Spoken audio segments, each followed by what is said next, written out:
मेळावा जसं म्हटलं तर मी काय सभासद नाही, मंडळीच्या नावावर आहे सगळं. परंतु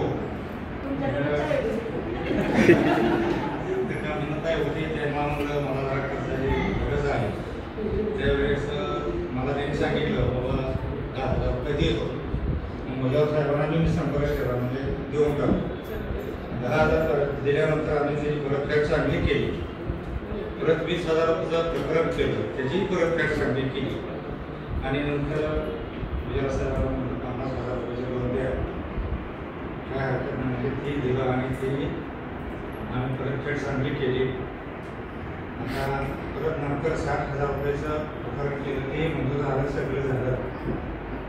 आणि घरचे काय म्हणजे काहीतरी साठवण करा तुम्ही हळूहळू. नंतर मग मी 650 रुपयाचा हप्ता RD भरायला चालू केला आणि RDची मुदत काल 70 तारखेला संपली आणि त्यांनी 50,000 रुपये आम्हाला काल रोख दिलं. महिलांचा सुद्धा सांगितलं आणि मी केलं. आणि त्यांचं म्हणणं असं लगेच मी हेल्थ मॅडमना काम म्हणलं, माझी 650 रुपये होती ती 1300 रुपये का, कारण मला 5 वर्षानंतर 1,00,000 रुपये मिळतात. आणि परत आमचं शेविंग आहे आणि हप्ता एक सुद्धा चुकू दिलेला नाही. आणि आम्हाला कसं बघितलं तर 10% सुद्धा कोणी पैसे देत नव्हते, नाहीच म्हणायचे. त्याचं एक कारण होतं, माझा प्रपंच मोठा, कारण महिलांचं ऐकायला मला भाग पडलं ना. एक मुलगी झाली, 2 झाल्या, ऑपरेशन करून करायला नको म्हणले. कारण जुनी माणसं होती, ह्याच्या 9 होत्या, 10 होत्या, ते काय राहिल्या काय, म्हणणारी सगळी मरून गेली, मी एकटाच फक्त राहिलो. सांगणारी गेली सगळी सगळी मी एकटाच राहिलो असं म्हणण्यात मला 9 मुली झाली. आणि 9 मुली झाल्यानंतर 7 मुलीची लग्न झाली.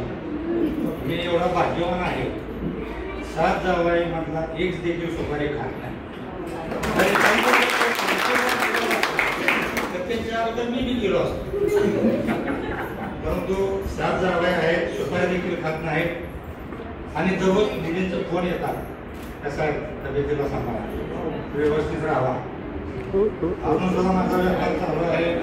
व्यापार महिलांचाच आहे, रांगोळीचे छाप आहे, तोरण आहे, करंड आहे, तिसरी वाहन आहे. पुढे साहेबांची माझी 2-3 वेळा भेट झाली पंढरपूरला, कळवतात कशी एखाद्याची राहिली. आमचं बोलणं झालं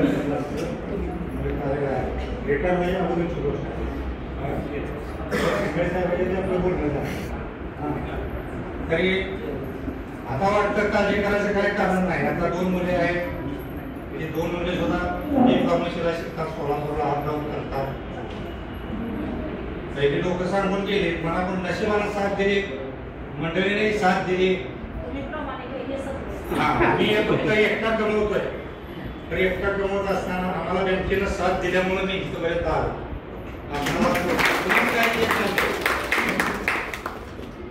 बंधुताईला माहिती आहे, आम्ही त्याच्या पाठीमागच राहतोय, त्यांना पूर्ण माहिती आहे. आपल्याला 7,000 रुपये आज म्हणजे आपल्याला बँकेमध्ये म्हणजे भाग होतं, उपकार केले होतं, म्हणजे कसं नाही भेटणारं ऋण झाल्या. आणि आमचा व्यवहार व्यवस्थित आहे, सुरळीत आहे. एवढं करून माझं